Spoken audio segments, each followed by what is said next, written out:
The Story, Act 8. And it's entitled Renewed. So here we go. The setting. Yesterday, Josh and Miles found a small lake. The lake was stagnant and offered little hope of being something that could sustain them. But with that little hope, they tried to catch fish in the lake. They never even got a nibble. In desperation, they tried to drink the lake water to at least hydrate. However, the water was not clean and it made them a little sick. Upon realizing that the lake would not be a place to build camp and wait for rescue, they decided to push on. In the distance, they saw what looked like a final peak before being able to look out on civilization. The idea that civilization could be close has lifted their spirits to press on. Josh and Miles spent the morning pushing hard towards the peak. This could either be the edge of the wilderness with civilization sitting in view on the other side of the peak, or it could just be more of the wilderness. We enter in with Josh and Miles as they find themselves halfway up the side of this peak, and they are taking a break before their final push.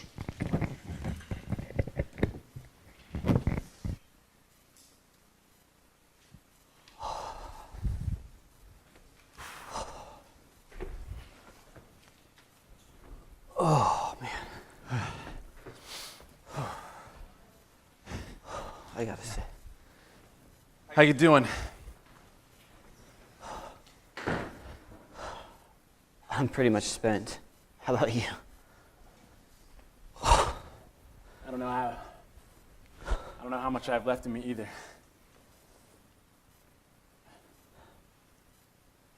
This is it. I'm pretty sure this is our last chance. Last chance to find food, water, rescue.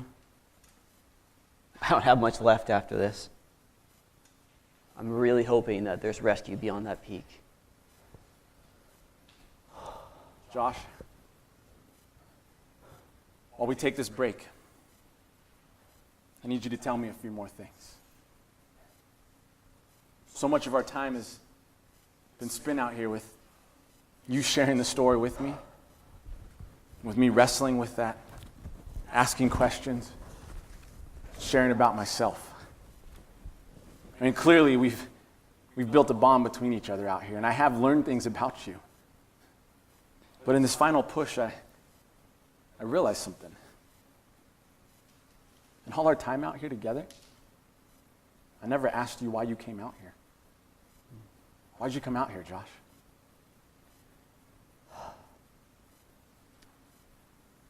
See, I had this college friend. His name was Stephen. We went to undergrad and to seminary together. We were good friends, but then after school, he moved to Colorado. I headed up to Oregon. And so we started organizing these annual backpacking trips as our way of reconnecting. Each year for like 10 years or so, we've been coming to places like this and doing this. It's kind of our way of keeping up the relationship, enjoying God's creation, and building a tradition. So where is he? Well, so 6 weeks ago now, we were getting ready for the trip. We were making some plans. I called him up. I canceled on him. So I thought I had too much going on at work. Too much that I just couldn't hand off to other people. Probably didn't need to. I really could have handed it off. I just wasn't willing to let go of control. I couldn't trust someone else. He got really mad that I bailed on him. In fact, he didn't even want to talk to me. So I thought I'd let things cool off. Figured I had the time, and I just let things go. Then, a few weeks ago, I had a phone call. It's from his wife. He's in a car accident on the way home from work, and he died. I didn't even know what to say. This is this good friend of mine. We left things on such a horrible note. This broken relationship, and I had failed to reconcile things with him. So later, as I was planning to head up to the memorial, I decided to pack my backpacking gear and come out here without him. It's my way of working through things, of saying goodbye to him. Wow. Never imagined that that's why you were out here. I'm so sorry, Josh. I don't even know what to say. That's extremely hard. I mean, I know that you're a pastor, but I guess you really can relate to all of this brokenness stuff that we've been talking about on a personal level. Wow. You know, I know you came out here for a difficult reason, but I'm really glad you came. I mean, I'm glad that I'm not lost out here on my own. I'm glad that I have someone to battle with me and walk with me. But as you speak of your friend's death, I can't help but think that we might be sitting on death's doorstep ourselves. I'm not giving up. But I don't know how much our bodies have left. Josh, if this is the end, if we die, I need you to tell me one more thing. I need to know how the story ends. What happens in the end, Josh? So, we don't know exactly when, but there will come a time when things as we know them will come to an end. God's going to recreate heaven and earth. This is what we've been waiting for. This is what we've been craving. This is the fulfillment of his plan. There'll be no more anticipating things that we can't fully take a hold of. No more storms that try and block God's light. On that day, God will set things right once and for all. Things will be working as he desires. Things will be functioning as he intended. It'd be incredible to see things working as God intended. I mean, I still don't understand something, though. Why does he have to recreate? I mean, why doesn't he just totally start over? Isn't this just about saving souls anyways? No, not at all. The story is concerned about so much more than just our souls. God doesn't just throw things away. He redeems them. So now the Creator recreates all of his creation. We see that he restores all things. He puts things to rights. At this point in history, it's not just that he fixes things, but he remakes them in a way where they're functioning properly and they're now unbreakable. Okay. You may have said it or it might be coming, but what about this whole judging thing? I mean, I gotta admit, it makes me feel a little uncomfortable. And I think I've heard about it, I've read about it, I've seen it in movies, what we call a Judgment Day. And how intimidating. Judgment Day. I can see how that could be pretty scary. I mean, it refers to this day where we stand before the Lord. It's this point where all of our blessing and cursing will be weighed. So wait. So am I going to be judged for all of the bad things that I've done? I've messed up a whole lot. I don't like being measured or compared. Honestly, it's extremely terrifying to think about standing before God and having him look over all of my mistakes. Yeah. Sometimes it can be good to have a healthy fear. It can help motivate us to do certain things and can protect us. But for those that have received the forgiveness of Jesus, there's nothing to be afraid of. This is something to celebrate.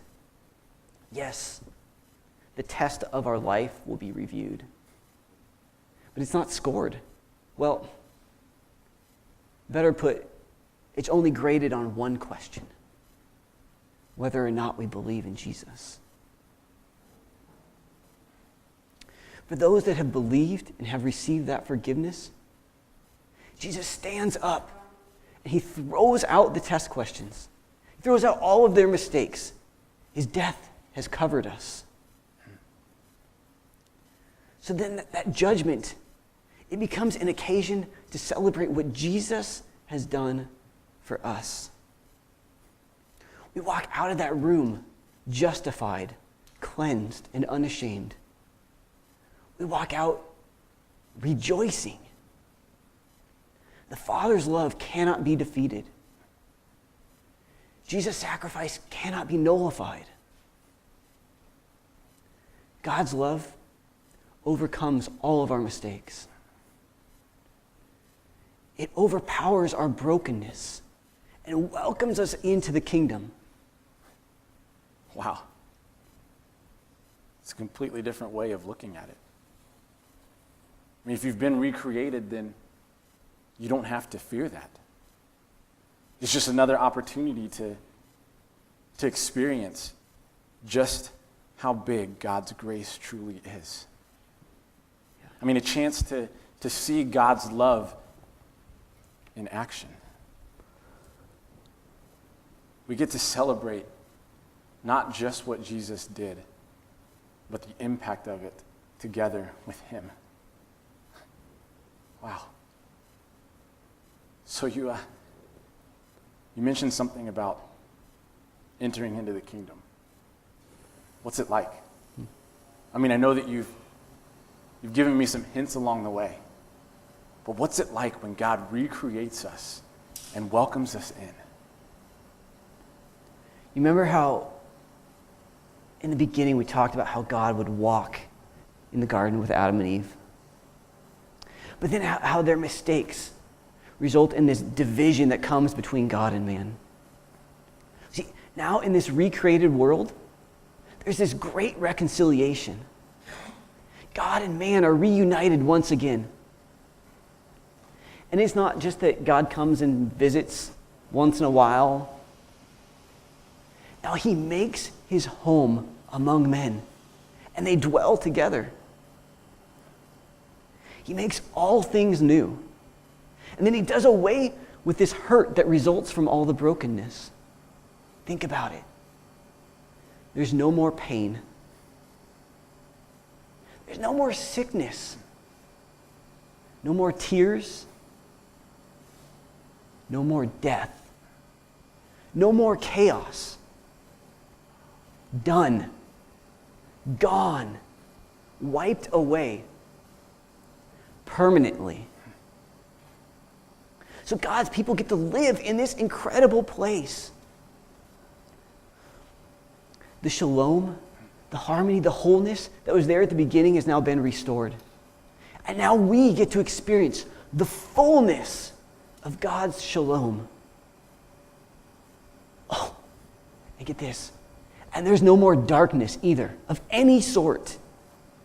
We don't even have a need for lamps or flashlights or light bulbs, not even the sun, because the Lord will be our light.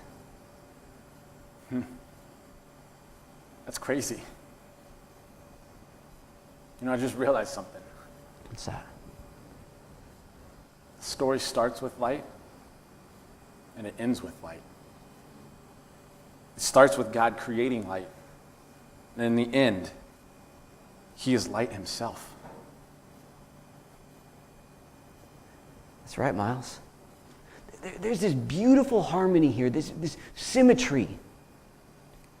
The story begins with God bringing order out of chaos, and it ends with him doing away with chaos. It ends with him speaking light into being, and it ends with him being the light.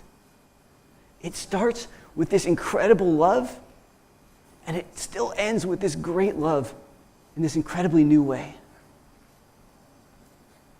It's kind of sad that we're at the end of the story. I mean, is God sad that the world that he created is going to come to an end? But you see, it's not the end of everything. It's just the end of a chapter. It's the end of what's written. It's the end of one phase and the beginning of another.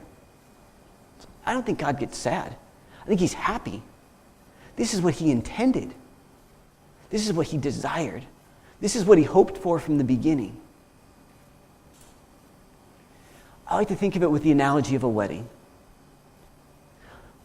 When there's a wedding, there's some things that definitely come to an end. But really, it's the beginning of a whole new phase of life. It's the start of this time where they can be together in this incredibly intimate way. I really shouldn't have even called it an analogy. Because in this story, it really is a wedding. When we talk about Christ being united with the church, it indeed is a wedding. Christ desires to marry us. It's like, what's better than the wedding of the century? The wedding of the century? I mean, wasn't that like, what happened with Prince William and Kate at like the wedding of the century? So much better than that. This is like the wedding of the millennium, the wedding of the universe, the wedding of all history. This is the greatest marriage in all of history. It's the consummation of this love that God had for us at the beginning. It's this time we should really be partying because of the wedding that takes place. We celebrate that God and man enter into this new phase of life where they're going to write the next chapter of the story together.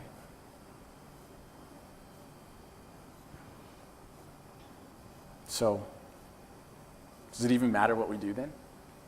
I mean, if the battle's already won, why bother? If there's this new beginning and this washing away, does it really matter what we do? I mean, I'm extremely excited to be a part of this resistance movement. But sometimes I wonder, does it even make a difference? It absolutely makes a difference. What we do here and now is so important. It carries into eternity. Not only does it matter now, but it matters in eternity as well. Now, there's some mystery about how some of this works, for sure. But in this story, it's clear that what we do matters. We can build for the kingdom here and now. What we do is not in vain. It's worthwhile.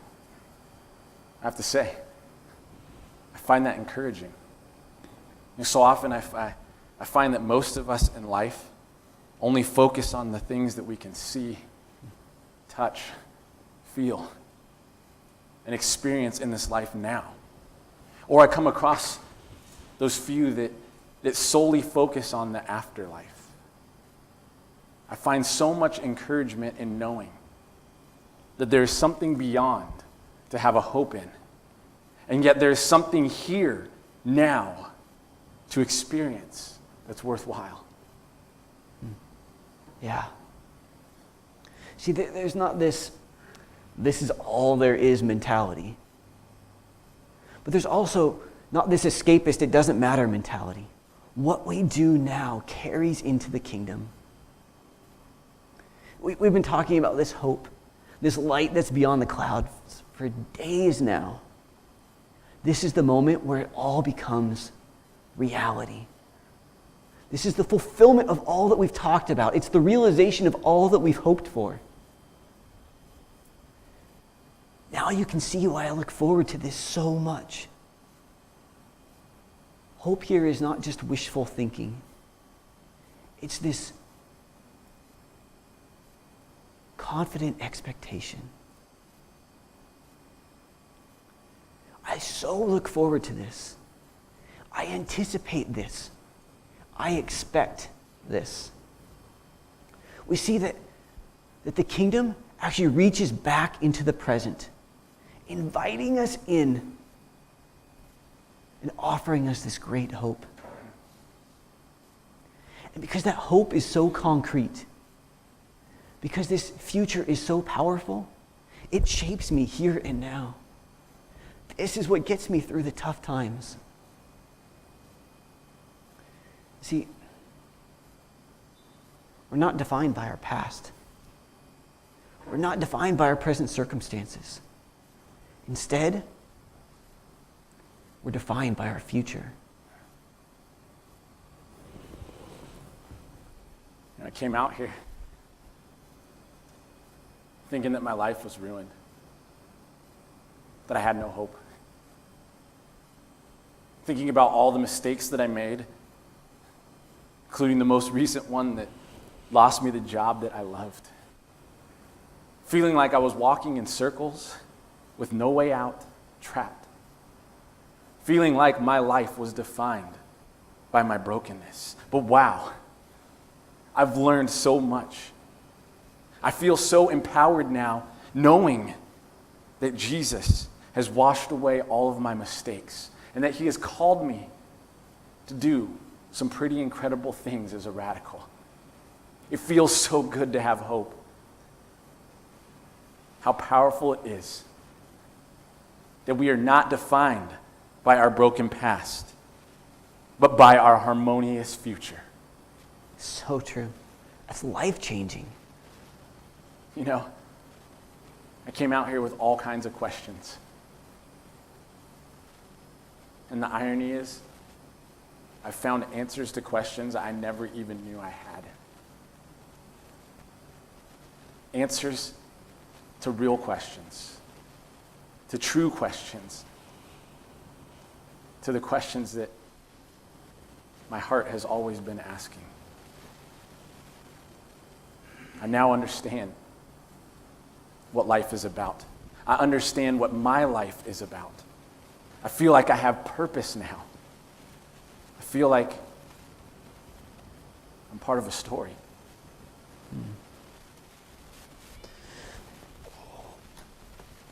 Are you ready? I am. Let's do this.